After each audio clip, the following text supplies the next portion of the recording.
सबको जय मसीह की एंड गुड मॉर्निंग। और आई एम विशेष में जाने से पहले, आज के डिवोशन में जाने से पहले प्रार्थना करते हैं। प्रभु धन्यवाद करते हैं इस दिन को, इस समय को।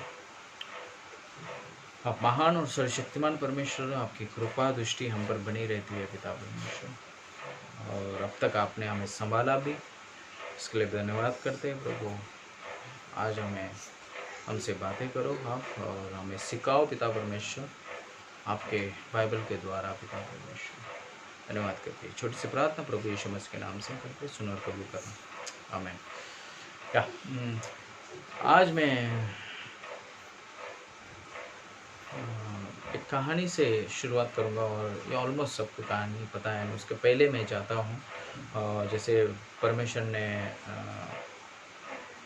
मूसा को चुना एंड इज़राइल लोगों को वहाँ से लेकर आया मिस्र से। हम देखते हैं उस कहानी को। फिर मिस्र से वहाँ पर लेके आने के बाद कुछ समय के बाद कुछ चीज़ें होती हैं, एंड फिर से इज़राइल लोग मांग करते हैं कि हमें एक राजा चाहिए। परमेश्वर उन्हें भी फिर देता है। वहाँ पर कुछ हिस्सा होता है, उस हिस्से में नहीं जाएंगे। फिर परमेश्वर ने राजा देता है।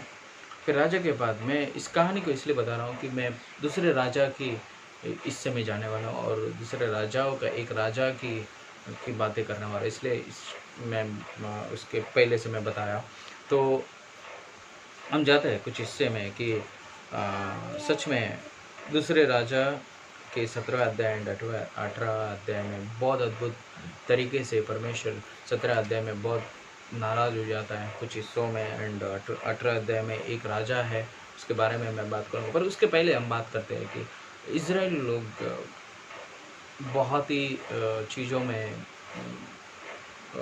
मैं बोल सकता हूँ कि वो परमेश्वर की सच्चे परमेश्वर को छोड़कर वो मूर्तियों पर एंड ऊंचे ऊंचे स्थान पर बलियाँ चढ़ाना और वो सारी चीज़ें कर रहे थे।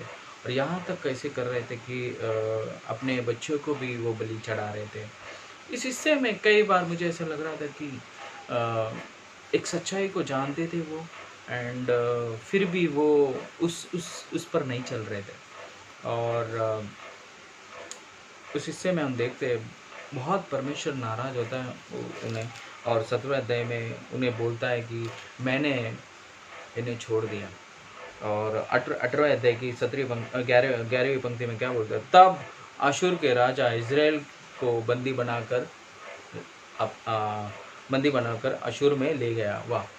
यहाँ पर परमेश्वर बोल रहा है कि मैं इज़राइल को छोड़ दिया, एंड यहाँ पर अशूर के राजा इज़राइल लोगों को बंदी बनाकर अशूर में लेके गया।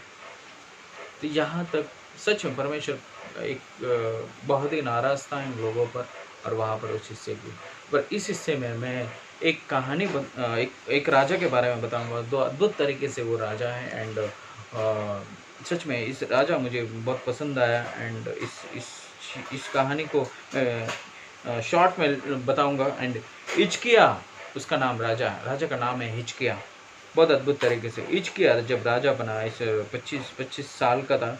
एंड उस समय में पता है मूसा जब कुछ हिस्से हुए, उस कहानी में नहीं जाऊंगा, जब मूसा कांसे का सांप बनाया था, उस कांसे का सांप को यहाँ पर उसमें लिखा है, कांसे के सांप को इन लोग आराधना कर रहे थे, धूप जला रहे थे, यहाँ पर इन लोग बलियाँ चढ़ा रहे थे और बहुत सारी चीज़ें कर रहे थे।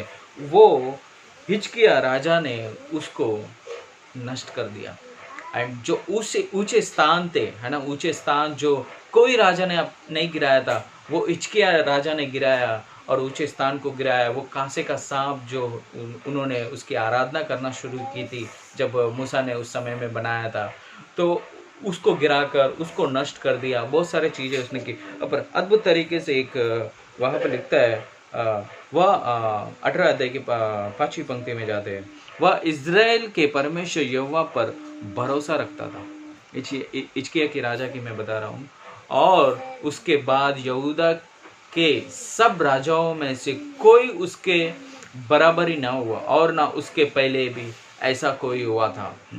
और 6वीं पंक्ति में बहुत अद्भुत तरीके से लिखा है, बोलता है, वह यहोवा से लिपटा हुआ रहा और उसके पीछे चलना ना छोड़ा।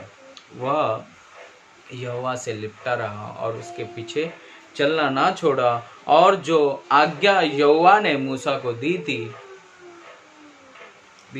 उन पर वो चला।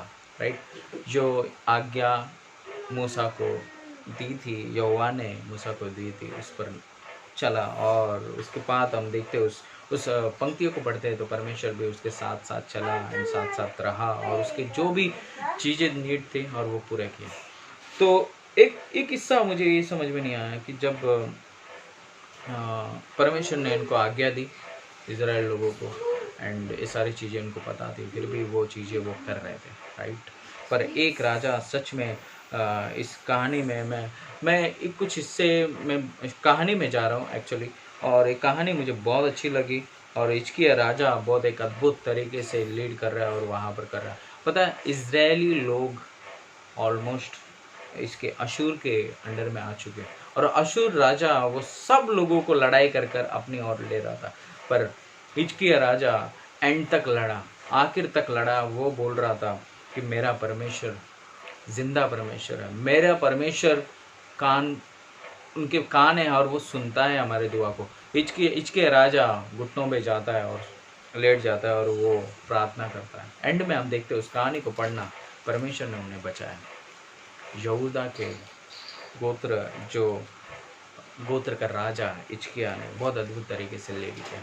सच में मैं एक चीज़ बोलता हूँ कि सच हमको इस चीज़ को सोचने की ज़रूरत है कि हम लोग कहाँ पर जा रहे हैं। ये चीज़ की सोचने की ज़रूरत है हमें कि क्या हम जो हमारे सच्चाई को जानने की ज़रूरत है हमें, है ना। कई बार हम लोग कई बार होते हैं, इस हिस्से में लिखा है, बाइबल में लिखा है, जो उसके परदादा करते थे वही चीज़ें उसके बच्चे भी करते थे, वही परदादा करते थे वही चीज़ें, पर सच्चाई क्या है उस पर नहीं चलते थे वो। और हिजकिय्याह ने बहुत अद्भुत तरीके से, शायद मैं भी मूसा की किताब पढ़ी होगी और कहीं ना कहीं वो सोचा होगा नहीं ये सारी चीज़ें गलत हैं, और वो उस पर चला। एंड वो हिस्सा मुझे बहुत पसंद आई जब वो उस वचन को बोलते हैं कि वहाँ यहोवा से लिपटा रहा।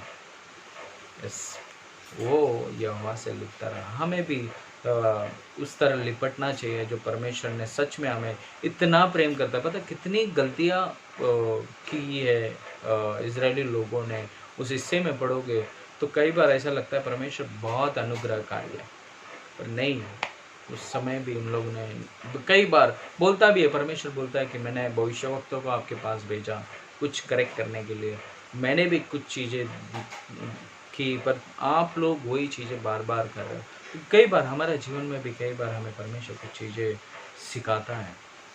कुछ चीज़ें मैं इनडायरेक्टली वो चीज़ें नहीं बता रहा हूँ, पर कुछ हिस्से हमारे पास भी होते हैं जो हम चीज़ें करने लगते हैं। तो सच में हमें परमेश्वर जिस तरह हिजकिय्याह वह यहोवा से लिपटा रहा, हमें भी यहोवा से लिपटना है ना। कोई भी चीज़ें सिचुएशन आए हमें लिपटना है। उस अध्याय को आप पढ़ोगे तो आसान नहीं था हिजकिय्याह के लिए, हिजकिय्याह के राजा के लिए आसान नहीं था, बहुत कठिन समय था उस समय में। पर यहाँ पर उस पंक्ति में मुझे बहुत अच्छी लगी कि हिजकिय्याह राजा परमेश्वर यहोवा से लिपटा रहा। हमें भी लिपटना है परमेश्वर के वचनों में, परमेश्वर के प्रेम में, परमेश्वर के अनुग्रह में। सच में वही जीवित परमेश्वर है ना। तो इस चीज़ को भी जानने की ज़रूरत है हमें। जो भी इससे होते हैं आप समझते हो उस चीज़ को कैसा होता है ना चीज़ें। तो आमीन। आज इस सुबह के लिए थैंक यू, धन्यवाद, और आपके लिए and thank you so much. आमीन।